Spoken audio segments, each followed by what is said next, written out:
Hi everybody, it's me Andrew. I'm here at Allegory Gallery in Ligonier, Pennsylvania. If you're just tuning in, I am the co-owner and creative director of Allegory Gallery. The other owner is my partner William Jones, and he's behind the camera today. So we touched briefly yesterday in our first segment of this informal small business basics series on who you are and who your customer is. And today we're briefly going to talk about what's next. So the next thing is determining what you want for your small business. Now, most people, when they start out a small business, they don't go in looking to fail. If you look at the statistics, it's kind of scary. There are a lot of small businesses that fail within the first 2 years. And that's just a harsh reality. But for you, the goal is to succeed. But what does that mean? So success oftentimes is a very subjective term, and it can mean anything.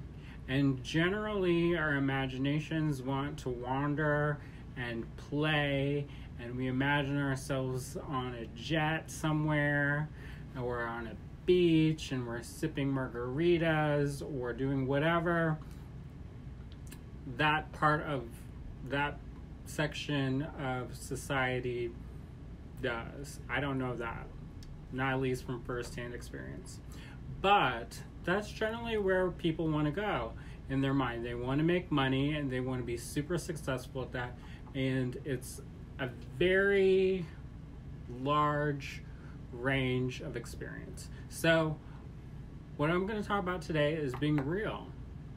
Dig deeper. And I'm going to say that over and over and over and over again, is dig deeper. Be honest with yourself. Be authentic with yourself. What do you want out of your small business?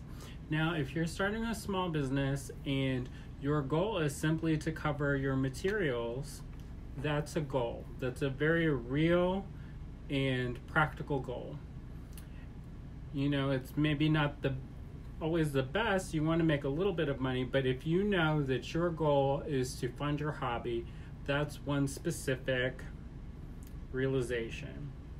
For me, when we started Allegory Gallery, the goal was to get William to quit his 2 jobs that he was working and work for himself. For myself, it was to be out of the store in 5 years. And that's not to say that to be completely removed from the store, but to work mostly from home and to do more of the behind the scenes things that need to go on to operate the business. So for me, it was 5 years. And that was the goal that we set when we set out the business. And we did it in 4. And I feel like when you create a goal for yourself, and a realistic goal that's based in reality, you know, it's one of those things where we can say to ourselves, oh, I want to be a millionaire before I'm 25. There's a lot of gray area in between that goal. Set a realistic goal. Do you want to be a homeowner? That's another one that we wanted to do, and we were, knock on wood, fortunate enough to do, which maybe William will talk about this later, but about maybe getting a house as a small business owner. We'll bring in an expert in the field. But anyways, I'm jumping ahead. So set a realistic goal. Is it to supplement your income to pay for your children's dance classes? Is it something that you want to do to eventually remove your day job? It's one of those things where you have to think about in little manageable micro kind of segments and then make a plan for that. I think it's much easier to create a plan when you have an idea of where you want to go. If you shoot for the stars, that's great, but oftentimes there's a startling reality. And part of what I'm talking about is preparing and conditioning your mind and getting it ready for creating a business plan. And that will definitely break down the numbers of what you need to be successful in what you do. What I'm talking about right now is make a plan that's based in your life. Dig deeper. Go, look within yourself and say, what do I want out of this experience? Because starting a small business is hard. There's a lot of people that say, just do it. But I'll come from a place of reality. It's long hours, there's a lot of money, there's a lot of resources, and if you are not comfortable with that, then don't do it. It's a lot of heartache and hurt if you're not prepared for that. If you're passionate about it, if you're driven, if it's something that moves you and inspires you and makes you feel fulfilled, if it helps you on your life path, then do it. Definitely do it. And there's a lot of resources out there that are available to help you succeed. So that's a big topic. What do you want your business to do for you in your life? So I'm going to ask you to do that. Go and do that homework, and hopefully by the next little session that we have, you'll be ready to move on to the next step. So if you're watching on Facebook, give us a like or a share.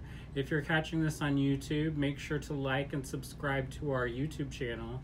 And if you are in need of personalized attention, we do offer help and consultation for small businesses, particularly small businesses that are creativity based or ones that are Main Street kind of brick and mortar, because that's what we're good at. That's what we are familiar with. So you can reach us at info@Allegory Gallery, and you can also take a look at what we're doing online at allegorygallery.com, and you can also see what we're doing on our social media outlets, Facebook, Twitter, Instagram, all the big ones, even Pinterest. I love Pinterest, so or as my friend Kelly says, Pinterest, which you should check out also our podcast. Our podcast is Allegory Interviews, and we have a lot of really cool interviews with artists and makers and small business entrepreneurs who are just like you and famous too. All right, so tune in next time, and if you have any specific questions or you have a burning question, comment, desire in your heart, you can always leave a comment. Make sure to tag us, and also you can reach out to us on info@allegorygallery.com, and we will hopefully be able to answer those questions and help you kind of reach your solution that's good for you and is good content for other people who are on the same journey. All right, bye-bye.